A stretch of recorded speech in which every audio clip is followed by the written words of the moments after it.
नमस्कार। तो आइए देखते हैं आज दिन भर की छोटी एवं बड़ी खबरें पूरी तरह विस्तार से। उससे पहले एक नजर सुर्खियों पर डाल लेते हैं। तो आपको बताते चले, नीतीश सरकार में हुआ वकील घोटाला, बीजेपी का आरोप, सीएम ने मोटी रकम देकर दिल्ली से बुलाए एडवोकेट। जानकर आप भी चौंक गए होंगे, तो जानिए इस खबर को पूरी तरह विस्तार से। उससे पहले आपको पता चले, पीएम मोदी के नक्शे कदम पर प्रशांत किशोर, बीजेपी के टच में है नीतीश, दावे पर जेडीयू का पलटवार। जानिए पूरी खबर विस्तार से। उससे पहले आपको पता चले, बिहार में नहीं होगी खाद की किल्लत, बरौनी कारखाने में शुरू हुआ उत्पाद। जानिए पूरी खबर, इस खबर को पूरी तरह विस्तार से। उससे पहले आपको पता चले, लालू यादव ने सिंगापुर से ₹7,000 की गिरती कीमत पर निशाना, पीएम मोदी को चुप्पी पर उठाया सवाल। जानिए इस खबर को पूरी तरह विस्तार से। उससे पहले आपको बताते चले, एक और बड़ी खबर निकल के आ रही है, किसानों को डीजल लागत को कम करेगी बिहार सरकार, ये योजना 75% मिलेगी सब्सिडी। तो वहीं आपको पता चले, दिवाली, छठ पूजा जैसे पर्व सामने है, इसे लेकर बिहार में सोने और चांदी के दामों में भारी महंगाई देखने को मिली है। तो आए जानते हैं इन सारी खबरों को पूरी तरह विस्तार से। उससे पहले चैनल पर नया चैनल सब्सक्राइब कर लीजिएगा, वीडियो को अभी तक लाइक नहीं, वीडियो को लाइक कर दीजिए। तो आपको पता चले, नीतीश सरकार में हुआ वकील घोटाला, बीजेपी का आरोप, सीएम मोटी रकम देकर दिल्ली से बुलाए एडवोकेट। आप भी सुनकर इस खबर को चौंक गए होंगे। तो आपको बता चले, भाजपा प्रदेश कार्यालय में गुरुवार आयोजित प्रेस कॉन्फ्रेंस को संबोधित करते हुए भाजपा प्रदेश अध्यक्ष डॉक्टर संजय जायसवाल ने बिहार की गिरती कानून व्यवस्था को लेकर बिहार सरकार पर निशाना साधा। आपको बताते चले, उन्होंने हमला किया कि उन्होंने कहा कि बिहार सरकार कई घोटाले में लिप्त रहती है, लेकिन पहली बार वो बिहार में वकील घोटाला हो रहा है। जी हाँ, हमने कई बार नीतीश जी को आयोग बनाने के लिए कहा, पर उन्होंने 15 रिव्यू पिटीशन दायर किया, इसके लिए उन्हें 35 लाख रुपए प्रति सुनवाई लेने वाले वकील को दिल्ली से बुलाया गया। नहीं, आपको पता चले, इस पे उन्होंने ये सवाल खड़े करते हुए उनसे पूछा कि जब सरकार को अपनी पिटीशन वापस ही लेना था और कोई बहस नहीं करनी थी, तो इतनी बड़ी रकम देकर दिल्ली से वकील को बुलाने की क्या जरूरत थी। उन्होंने आगे पूछा कि क्या बिहार के एजी भी रबर स्टैंप, सीएम की तरह रबर स्टैंप एजी हो गई है, जिनका काम बहस के बजाय दिल्ली से वकीलों को लाना भर रह गया है। तो आप लोग हमें जरूर बताइएगा कि आपका इस पर क्या प्रतिक्रिया, आप लोग किसके समर्थक हैं, हमें वीडियो में कमेंट कर जरूर बताइएगा। तो अब तक सबसे बड़ी खबर निकल के आई सामने। वहीं बता दें, एक और बड़ी खबर निकल के आ रही है, पीएम मोदी के नक्शे कदम पर प्रशांत किशोर, बीजेपी के टच में है नीतीश, दावे का जेडीयू का पलटवार। बिहार सरकार में मंत्री मदन सहनी ने पीएम मोदी और चुनावी रणनीति प्रशांत किशोर पर जमकर हमला बोला। मदन सहनी ने कहा कि प्रशांत किशोर जैसे प्रधानमंत्री नरेंद्र मोदी अपने मन की बात सुनाते हैं, लेकिन उस काम को पूरा नहीं करते, वैसे ही अब प्रशांत किशोर भी अपने मन की बात करें। बता दें कि प्रशांत किशोर ने दावा करते हुए कहा कि नीतीश कुमार भाजपा के संपर्क में है और अगर स्थिति की मांग हुई तो वह फिर से पार्टी के साथ गठजोड़ कर सकते हैं। राजधानी पटना में एक प्रेस कॉन्फ्रेंस के दौरान मदन सहनी ने प्रशांत किशोर से पूछा कि क्या वे अपने मन की बात बता रहे हैं, जैसे पीएम मोदी अपनी मन की बात बताते हैं, क्या वैसे ही प्रशांत किशोर भी अपनी मन की बात जनता को बता रहे हैं। तो आप लोग हमें इस पे कमेंट कर अपनी प्रतिक्रियाओं को जरूर बताइएगा कि आप लोगों को क्या लगता है, प्रशांत किशोर अपनी मन की बात बता रहे हैं या रियलिटी बात बता रहे हैं। तो अब तक सबसे बड़ी खबर निकल के आई सामने।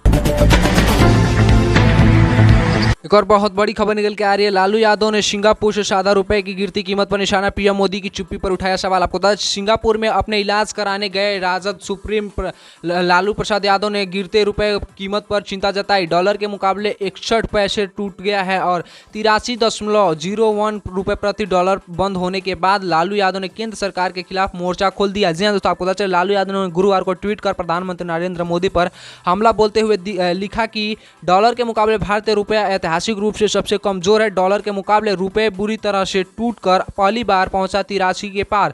तो रातों रात नोटबंदी कर देश और देश की अर्थव्यवस्था को बर्बाद करने वाले गिरते रुपए पर मुंह नहीं खोल रहे हैं। गरीब, बेरोजगार, महंगाई पर तो वह कभी नहीं बोलते। बता दें आपको, लालू यादव को किडनी और लीवर हार्ट संबंधित बीमारियां हैं। ऐसे कई दिनों से वे दिल्ली के एम्स हॉस्पिटल में भर्ती थे, जिसके बाद से उन्हें डॉक्टरों ने उन्हें सिंगापुर जाकर इलाज कराने की सलाह दी, जिसके बाद से लालू यादव सिंगापुर में जाकर अपने किडनी और हृदय रोग विशेष डॉक्टरों से अपना इलाज पूरी तरह चालू रखा है। तो अगर आप अभी लालू यादव के समर्थक हैं तो भगवान से प्रार्थना कीजिए कि लालू यादव जल्द से जल्द ठीक हो जाएं। वही बता दें, एक बड़ी खबर निकल के आ रही है, बिहार में नहीं होगी खाद की किल्लत, बरौनी कारखाने में शुरू हुआ उत्पाद। जी हां, आपको पता चले, बरौनी खाद कारखाने से यूरिया का उत्पाद मंगलवार को देर रात से शुरू हो गया है। जैसे यूरिया का उत्पाद शुरू हुआ, कार्यकर्ता व वहां के कर्मी खुशी से अधिक खुशी से उछल पड़े। जी हाँ दोस्तों, झूम उठे। यूरिया के दानों पर उछाल कर कर्मी व अधिकारी बहुत खुशी से झूम रहे थे। जी हाँ दोस्तों, झूमते हुए उनकी फोटो को शेयर किया गया।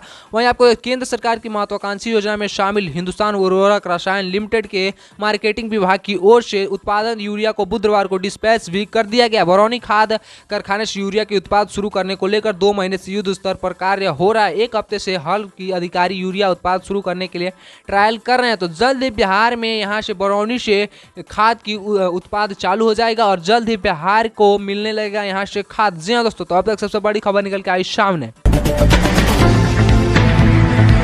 वहीं बता देखो, बड़ी खबर निकल के आ रही है, किसानों को डीजल लागत को कम करेगी बिहार सरकार। ये योजना 75% मिलेगी सब्सिडी। दोस्तों आपको पता चले बिहार सरकार की सौर क्रांति सोलर सिंचाई योजना के जरिए किसानों की आय बड़ा हिस्सा बच सकता है, आय की बड़ा हिस्सा बच सकता है। इस योजना के परिचालन नवीन ऊर्जा विभाग के जरिए किया जाएगा। सूबे के किसानों को नए तरीके से अपनाकर ऊर्जा और संसाधन बचाने के लिए सरकार प्रेरित कर रही है। इस योजना के जरिए किसानों को खेती, सोलर प्लांट इंस्टॉलेशन के लिए कुल लागत मूल्य के 75% तक सब्सिडी उपलब्ध कराई जा रही है। योजना के जरिए किसानों की आय बढ़ाने और हरित और नवीन ऊर्जा को बढ़ावा देने के लिए सरकार इस योजना को चालू कर रही है। इस योजना का लाभ लेने के लिए एक किसान के पास न्यूनतम 1 एकड़ की जमीन होना अनिवार्य है। भूमि की अधिकतम सीमा 5 एकड़ रखी गई है। जिन किसानों के खेत में 4 इंच की बोरिंग उपलब्ध होगी उन्हें ही इस योजना का लाभ मिलेगा। जी हाँ दोस्तों, आपको पता चले योजना में सोलर पंप उपलब्ध कराने को लेकर कुल खर्च में 25% हिस्सा किसान को देगी। आपको वहीं बताते चले ऑनलाइन आवेदन की प्रक्रिया क्या है, तो आपको वहीं बता दें बिहार सौर क्रांति सोलर सिंचाई योजना के तहत इस आवेदन को आप भी आवेदन इस ऑनलाइन प्रक्रिया है और आप भी इसमें जाकर आवेदन कर सकते हैं। जी हाँ दोस्तों, आपको पता चले इसके विभाग के इसके वेबसाइट पर आप भी जाकर ऑनलाइन कर सकते हैं अगर आप भी किसान हैं। इस योजना का लाभ लेने के लिए आपको जमीन के कागज, आधार कार्ड, फोटो और लाभार्थी के बैंक पासबुक की डिटेल प्रति अपलोड करना होगा। योजना से जुड़ी किसी भी जानकारी के लिए नवीन ऊर्जा विभाग के जिला स्तरीय या राज्य स्तरीय कार्यालय से आप संपर्क कर सकते हैं। अगर वहां से संपर्क नहीं होता है तो आप उनके ऑनलाइन बोल रहा हूँ, आप लोग उनके हेल्पलाइन नंबर पर संपर्क कर सकते हैं। जी हाँ दोस्तों, तो आज की इतना ही। अगर वीडियो अच्छी तो वीडियो को लाइक करें, सब्सक्राइब करें और बने तमाम ऐसे महत्वपूर्ण खबर जानने के लिए और प्यार से बोले जय हिंद, जय भारत।